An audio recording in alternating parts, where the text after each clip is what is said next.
Allez, parfait. Donc, deuxième live des enseignants, deuxième lettre. Donc, c'est ce que j'avais à vous annoncer.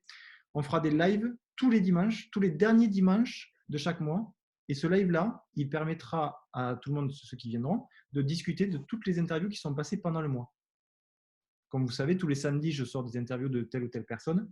Et je pense que ça serait intéressant de poser un live le dernier dimanche de chaque mois sur lequel on va discuter que de ça. Voilà, vraiment que de ça, que des 4 interviews qui seront sorties. Ça peut être la même personne qui a été interviewée en plusieurs fois.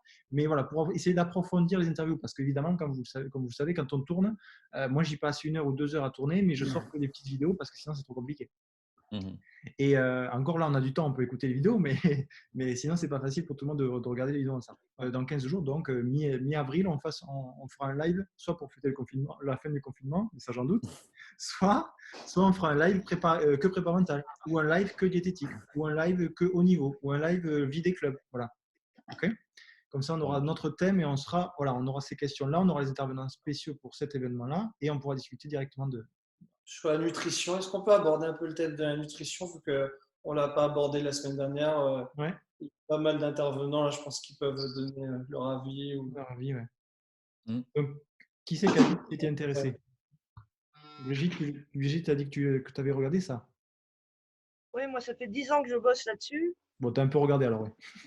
J'ai un peu regardé et je me suis formée, évidemment, uniquement pour les sportifs, mais pour les sportifs, c'est encore plus aigu parce que une bonne alimentation et une bonne hydratation. Moi, j'aime bien parler diététique et parler alimentation et hydratation parce qu'on oublie souvent l'hydratation qui est quand même quelque chose d'essentiel. Tout à fait. En sachant que si on a 2% de dette hydrique, on a 20% de concentration en moins, d'efficacité en moins. Donc, c'est assez énorme. Donc, quand on sait ça, déjà, on se dit, bon, l'hydratation, c'est important.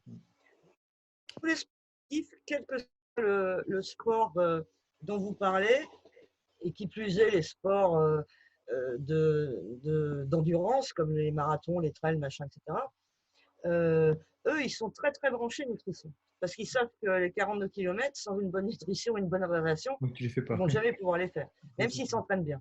Ouais. Alors que nous, dans notre sport, le tennis, eh bien, force est de constater qu'on voit un peu n'importe quoi. L'apport en vitamines et minéraux dans la diététique du sportif est super important parce que je vais enfoncer une porte ouverte, mais forcément, on élimine beaucoup en transpirant, etc. Et la première chose qu'on élimine, c'est les vitamines et les minéraux.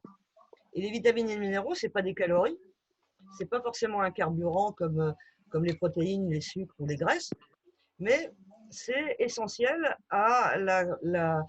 aux échanges d'abord qu'on peut avoir, à l'assimilation des sucres, des lipides et des protéines. Et les vitamines et les minéraux, on les a plus dans notre assiette aujourd'hui. L'hydratation, ça se fait, comme l'alimentation, ça se fait en amont.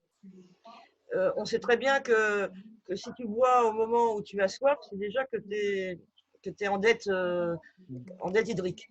Donc l'alimentation, c'est l'hydratation, c'est, je veux dire, c'est toute la journée, mais mettons que tu as un match à 13h, bon, tu vas commencer à t'hydrater régulièrement une ou 2 heures avant, par petites gorgées.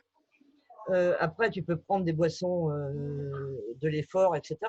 Mais sans parler de ça même, une hydratation, ça se fait, oui, au moins 1 heure avant. Au moins 1 heure avant.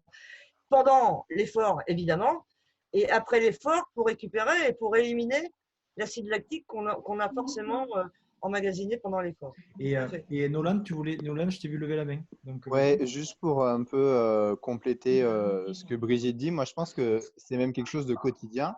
Quand on entraîne un joueur ou quand on veut que forcément il y ait une performance, je pense que c'est une éducation à faire. Je connais pratiquement personne qui ne boit assez pendant la journée, encore plus chez les enfants. Moi je pense que c'est quelque chose de quotidien parce que par exemple, on prend l'exemple d'un enfant qui a match comme à 13h, comme le disait Brigitte. Si on veut qu'il ait un bon sommeil, de toute manière, s'il est mal hydraté, il dormira moins bien avant son match, la veille de son match, que si il avait une hydratation qui est correcte. On avait fait un calcul rapide. En plus, tu parlais tout à l'heure d'application. Et Clément, je sais que tu as levé la main, donc je te donne la parole après. Mais elle avait parlé d'une chose, moi, ça va me marquer, ça m'aide maintenant moi, au quotidien pour mes entraînements de triathlon. Il faut voir la quantité d'eau équivalente à la somme des énergies dépensées. Donc, par exemple, on fait métabolisme de base, on va dire, pour faire simple, 2000 kilocalories de dépenser. Si tu dépenses en faisant une activité 500 kilocalories, ça fait 2500. Et bien, il faut avoir bu dans la journée au minimum 2500 millilitres. Ouais. Ça, c'est simple, efficace. Et là, tu vois, en plus, maintenant, comme on disait, les applications, les téléphones, on a tous une montre connectée, on a tous la possibilité de voir combien on a dépensé, tout ça. Moi, je suis assez d'accord avec Brigitte. Je pense que la seule chose qu'on peut peut-être changer un peu sur l'hydratation sur une période de tournoi, c'est peut-être augmenter un peu le taux de sel dans l'eau. Peut-être pour essayer que le sel se fixe un peu plus aux muscles et qu'on essaye de retenir un peu plus l'eau dans les muscles pour éviter tout ce qui est crampes. Après, pour ce qui est du jeûne intermittent, moi, je suis plutôt contre parce que moi, je pense que c'est quelque chose qu'on peut faire peut-être sur une période foncière, peut-être pour essayer d'augmenter les résultats lors de la période foncière si on veut sécher. C'est peut-être intéressant. Par contre, à l'année, je le déconseille fortement. Pour moi, le petit déjeuner, c'est le repas le plus important de la journée. Ouais, du coup, moi, je voulais un petit peu compléter tout ça. Je suis assez d'accord avec tout ça. Moi, j'ai fait énormément de tests au niveau de la nutrition. J'ai eu des périodes où j'ai fait des jus de fruits, des jus de légumes. J'ai testé le jeûne intermittent, j'ai testé le jeûne aussi pendant 3-4 jours. Et j'en reviens sur le jeûne intermittent. Moi, ça m'a apporté un petit peu sur quelques jours, en fait, pour, on va dire, nettoyer, reposer mon corps. Mais sur une longue durée, moi, je ne le conseillerais pas non plus. Mais sur une période où il n'y a pas d'entraînement, où on est en récup sur quelques jours, pourquoi pas, ça peut permettre au corps de se reposer, notamment à l'estomac, tout ce qui est digestion et tout ça, ça peut permettre un nettoyage. Mais je ne le conseillerais pas plus longtemps. Et ensuite, pour revenir un petit peu sur l'hydratation, moi, j'avais un joueur qui, justement, buvait beaucoup, mais qui avait des problèmes au niveau de la transpiration. C'est-à-dire que des fois, la raquette partait tellement qu'il transpirait. Pourtant, il s'hydratait énormément. Et du coup, ce qui l'a vachement aidé à capter les minéraux, les vitamines et à s'hydrater concrètement, c'était d'aller capter des vitamines dans tout ce qui est végétaux, notamment les végétaux verts, on appelle ça, qui contiennent beaucoup de chlorophylle et qui permettent de justement capter tous les minéraux et qui permettent au corps derrière de pouvoir capter. Et justement, lui, ça lui a réglé un petit peu ses problèmes de transpiration parce qu'au lieu que l'eau qu'il boive, il élimine directement, ça permettait à son corps de la capter, de nourrir les muscles, etc. En période de pré-compétition, en période de compétition, surtout en période de compétition, Brigitte, Johan, et puis selon vos expériences, les autres, les collègues, est-ce que vous privilégiez une alimentation, comme tu le disais tout à l'heure par rapport au triathlon, est-ce que vous privilégiez une alimentation plutôt solide ou liquide? On sait aujourd'hui qu'il y a des produits qui sont très bien, qui apportent les mêmes choses que des solides. Et du coup, Johan vient de l'aborder avec Brigitte avec les fibres. Qu'est-ce que vous en pensez? Qu'est-ce que vous préconisez? Nous, notre repas, il se digère en moins de 40 minutes. Donc, on peut prendre n'importe quel repas liquide 40 minutes avant l'entraînement ou la compétition. Et on peut le prendre après, etc. Par contre, quand on n'est pas quand on a le temps de manger normalement, de se préparer à manger, etc., ben on va aussi privilégier une alimentation solide. D'abord pour varier les plaisirs, parce que l'alimentation, il y a une notion de plaisir dans l'alimentation, donc il faut bien le garder à l'esprit, et puis on va l'adapter par rapport à nos besoins et au profil de la personne. Je pense que les deux sont vraiment conciliables avec intelligence et par rapport au sport qu'on fait aussi. À l'heure d'aujourd'hui, c'est assez compliqué de performer en tennis sans voir un nutritionniste. Sincèrement, hein, moi je pense que tout enfant qui fait de la compétition et qui a des projets tennistiques, mais alors que ce soit au niveau départemental, régional ou national, il devrait suivre un nutritionniste. Il faut savoir qu'aujourd'hui, les aliments qu'on a, ils sont appauvris. Tu prends l'exemple d'une pomme. Mais une pomme d'aujourd'hui, tu la manges. Brigitte, tu me diras le chiffre exact, mais c'est quoi? C'est 50 fois moins de vitamines qu'une On va pomme manger de 60 pommes aujourd'hui pour avoir la valeur nutritive d'une pomme de 1960. Voilà, Ouais. donc si tu veux, bah oui, les sols, ils sont appauvris, on nous fout des pesticides de partout. Donc, Mais en fait, c'est tout à fait ça. En fait, si tu as le temps, l'argent et les ressources nécessaires, tu peux manger sans complément alimentaire et sans toutes ces choses-là. c'est ça. Mais comme tu dis, là, c'est impossible.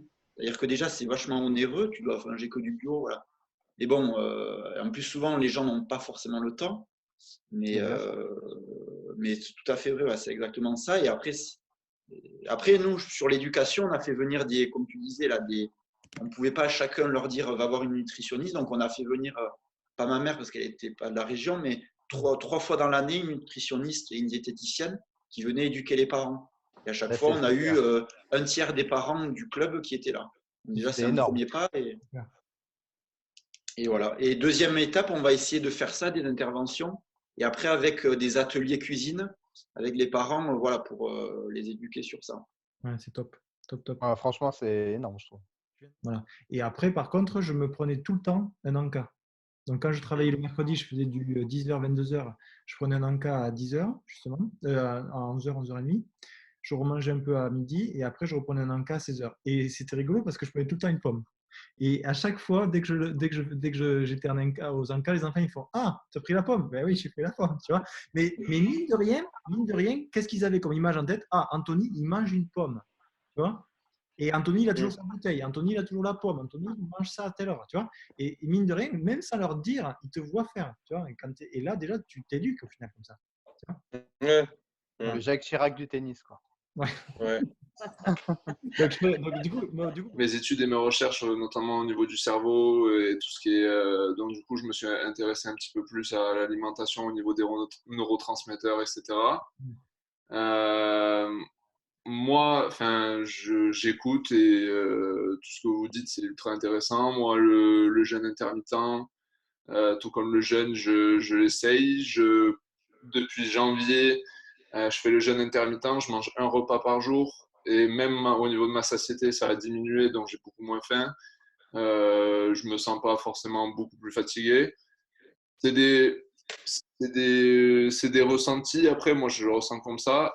Par rapport aux super aliments, moi, c'était un bodybuilder, un ancien bodybuilder qui m'avait appris ça. C'était Mario Bracco, qui s'est beaucoup intéressé aux super aliments et justement à la complémentation naturelle avec des aliments qui sont très peu connus mais qui sont hyper riches au niveau minéraux, etc. Donc, sur les super aliments, il y a le charbon, il y a la spiruline, t'as le maca si je me trompe pas, t'as tout ce qui est fenugrec, gingembre, etc. qui sont hyper bons. Et